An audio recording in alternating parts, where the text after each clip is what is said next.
श्री शिवाय नमस्तुभ्यम। हर हर महादेव। वेदांत सिटी खड़वासा मंदिर के पास टिंडोरी रोड, सूरत, गुजरात में गुरुजी पंडित प्रदीप मिश्रा जी द्वारा श्री शिव महापुराण कथा शुरू हो गई है। ये कथा 7 दिवसीय शिव महापुराण कथा है, जो कि 16 जनवरी से 22 जनवरी तक आस्था चैनल यूट्यूब के माध्यम से देखी जा सकती है। ये कथा आज 1 बजे से 4 बजे तक देख सकते हैं आप। आज की कथा में गुरुजी ने वटकेश्वर महादेव और ब्रह्मा जी से जुड़ी हुई बिल्कुल नए उपाय की जानकारियां दिए हैं, जिसे आप किसी भी दिन कर सकते हैं। अगर आपका कोई पैसा ले लिया है, कहीं पैसा डूब गया है, नहीं मिल रहा है, जो जिससे कि आप निराश हो गए हैं, नाउम्मीद हो गए हैं कि आपका पैसा अब वापस नहीं आएगा, तो इस उपाय से वो आपका डूबा हुआ पैसा भी वापस आ जाएगा, जिसे आप किसी भी दिन कर सकते हैं, जिसे हम इसी वीडियो के माध्यम से समझाने की कोशिश करेंगे आसान भाषा में। आज दूसरे दिन की कथा में गुरुजी कुल पत्रोपयोगी सहित 15 उपायों की जानकारियां दिए हैं। सभी की जानकारियां आपको इसी वीडियो के माध्यम से प्राप्त होने वाली है। अगर किन्हीं कारणवश आज की कथा आप नहीं सुन पाए हैं, तो पूरी कथा का रस तत्व आपको इस छोटी सी वीडियो के माध्यम से प्राप्त होने वाली है। सबसे पहले तो गुरुजी बोले कि आज कथा शुरू होते हैं गुरुजी बोले कि अभी जो है कुंभ का मेला चल रहा है, आप लोगों को पता ही होगा। तो वो बोले कि वो कुंभ का मेला, ये शिव महापुराण जो है अभी चल रहा है, इस शिव महापुराण भी कुंभ से कोई कम नहीं है। आज दूसरे दिन की कथा में 8 लाख लोगों की भीड़ जुटी हुई थी। तो बढ़ते हैं आज की कथा की पहली जानकारी की ओर। कई कलिकाल बीत गई, पर हम शिव को पहचान नहीं पाए। इस कलिकाल में की गई भक्ति, शंकर भगवान पे चढ़ाया गया 1 लोटा जल खाली नहीं जाता।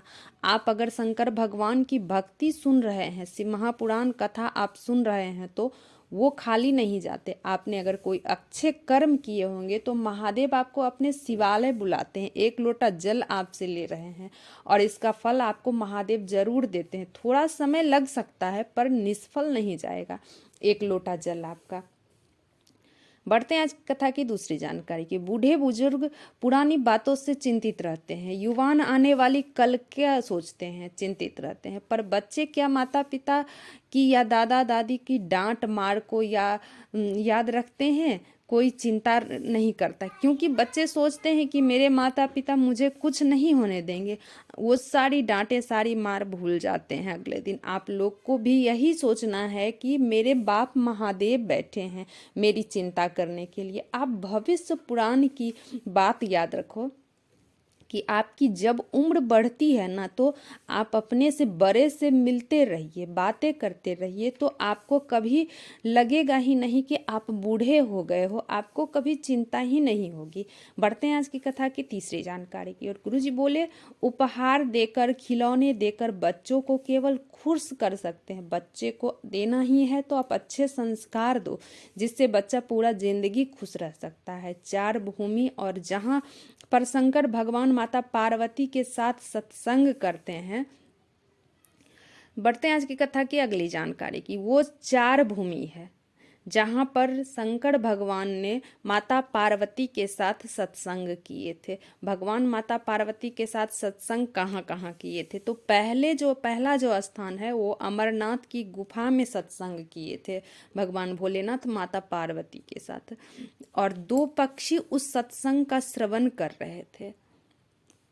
दूसरे नंबर पर है काशी विश्वनाथ, गंगा जी का तट। तीसरे नंबर पर है महाकाल बाबा की भूमि। चौथी भूमि है श्री शैलम मल्लिकार्जुन। चारों स्थान की मूलता है कि जहाँ भी शंकर भगवान सत्संग करते थे तो सबको भगा देते थे, पर 2 पक्षी का जोड़ा कथा सुनते हैं।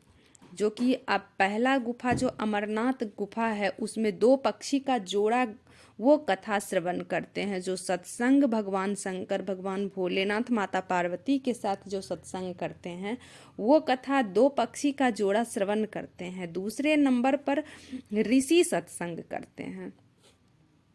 दूसरे नंबर पर जो है दूसरा स्थान पर जब काशी विश्वनाथ के गंगा जी के तट पर जो सत्संग गुरुजी ये शंकर भगवान माता पार्वती के साथ किए थे, तो उस जगह पर ऋषि मुनि जो है ऋषिगण वो सब सत्संग का श्रवण किए थे। और तीसरे नंबर पर महाकाल बाबा की भूमि की जो जहाँ पे सत्संग किए थे माता पार्वती के साथ, तो भगवान शंकर जी का गण जो है, भगवान शंकर का गण दूत भूत जो साथ में रहते हैं वो सब उसका स्मरण करते हैं। और चौथे नंबर का जो है, जो गायन विद्या में निपुण रहते हैं वो सब सत्संग का श्रवण करते हैं।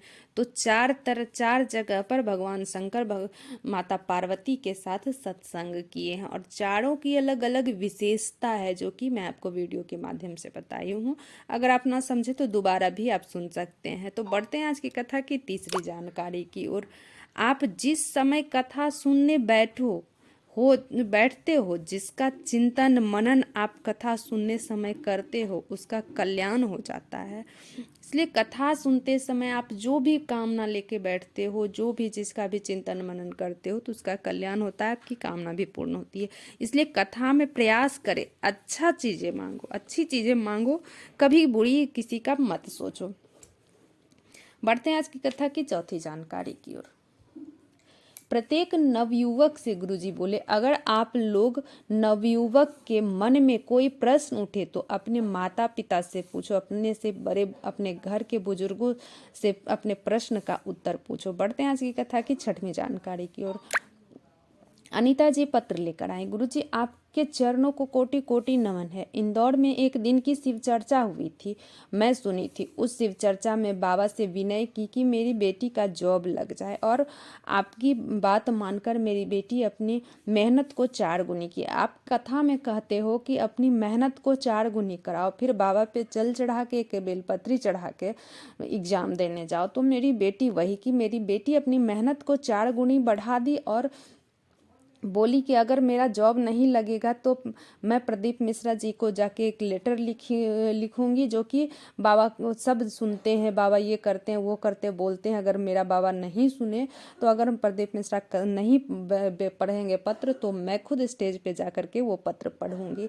पर महादेव पर 1 लोटा जल चढ़ाई, 1 बेलपत्री शहद लगा कर गई। आज मेरी बेटी CISF में सब इंस्पेक्टर के पद पर नियुक्त है। उसी का आभार व्यक्त करने हम कथा पंडाल में आए हैं। बढ़ते हैं आज की कथा की 7वीं जानकारी की ओर।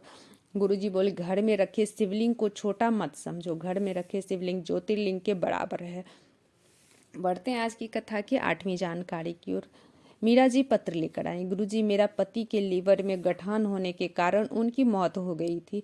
मेरा बेटा 22 साल का है, जो कि उसकी लीवर में भी गठान हो गया है। डॉक्टर ऑपरेशन बोला, मैं बोली बस दवाई दे दो, बाबा चाहेंगे तो गठान भी गल जाएगा। मैं मेरे बेटे को लेकर सीहोर चली गई, रुद्राक्ष लाई, रुद्राक्ष गला के आचमन कराती, 1 बेलपत्री बाबा पे चढ़ा के खिलाती, दवाई भी देती, आपका बताया गया उपाय भी करती। आज मेरा बेटा ठीक हो गया। उसी का आभार व्यक्त करने हम कथा पंडाल में आए हैं। बढ़ते हैं आज की कथा की 9वीं जानकारी की ओर।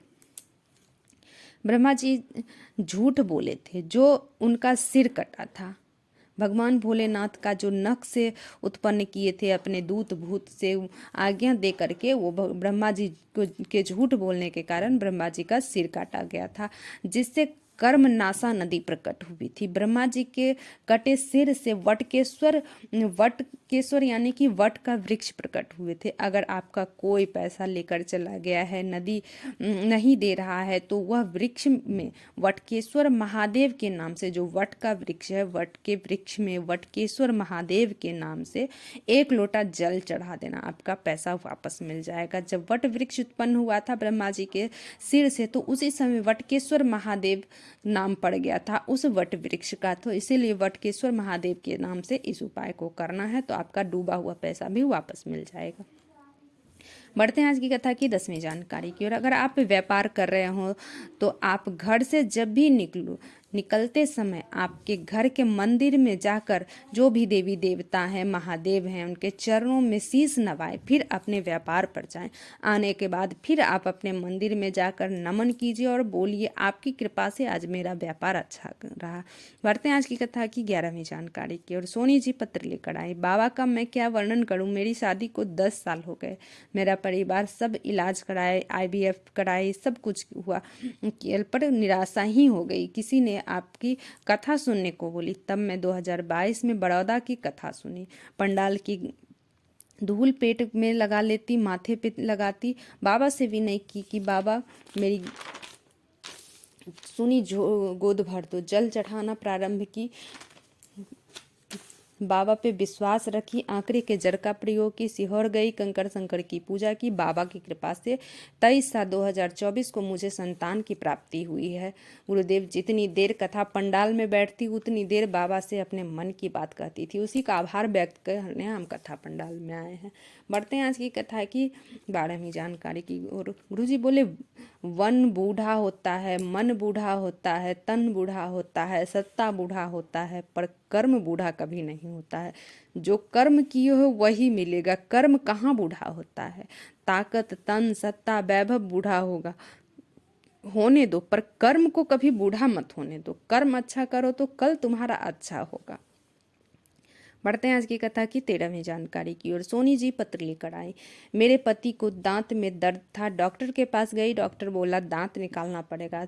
जांच कराई तो रिपोर्ट में आई, डॉक्टर बोला कैंसर है, ऑपरेशन कराना होगा। फिर डॉक्टर बोला ऑपरेशन हो जाएगा पर कोई उम्मीद नहीं है कि क्या होगा। तब मेरी ननद बाबा पे चढ़ा, बेलपत्री दी, जल देती, सिहोर गई, कंकड़ शंकर की पूजा की, रुद्राक्ष लाई, रुद्राक्ष गला के आचमन कराती। बाबा की कृपा से आज मेरे पति ठीक हैं। उसी का आभार व्यक्त करने हम कथा पंडाल में आए हैं। बढ़ते हैं आज की कथा की 14वीं जानकारी की ओर। अंजलि जी पत्र लेकर आई। बाबा मैं शिव जी को नहीं मानता, 13 साल हो गया था, संतान का सुख नहीं था। पहली बार YouTube पे किसी के कहने पे कथा सुना, आंकड़े के जड़ का प्रयोग की और आज बाबा की कृपा से संतान का सुख प्राप्त हुआ है। उसी का आभार व्यक्त करने हम कथा पंडाल में आए हैं। बढ़ते हैं आज की कथा की 15वीं जानकारी की ओर। गुरु जी की जो अगली कथा है धुलिया सांकड़ी में 24 जनवरी से 30 जनवरी तक चलेगी, जो कि आस्था चैनल YouTube के माध्यम से आप 1 बजे से 4 बजे तक देख सकते हैं। ये कथा आपको 24 जनवरी से 30 जनवरी तक देखने को आस्था चैनल YouTube के माध्यम से देखी जाएगी। श्री शिवाय नमस्तुभ्यम, हर हर महादेव।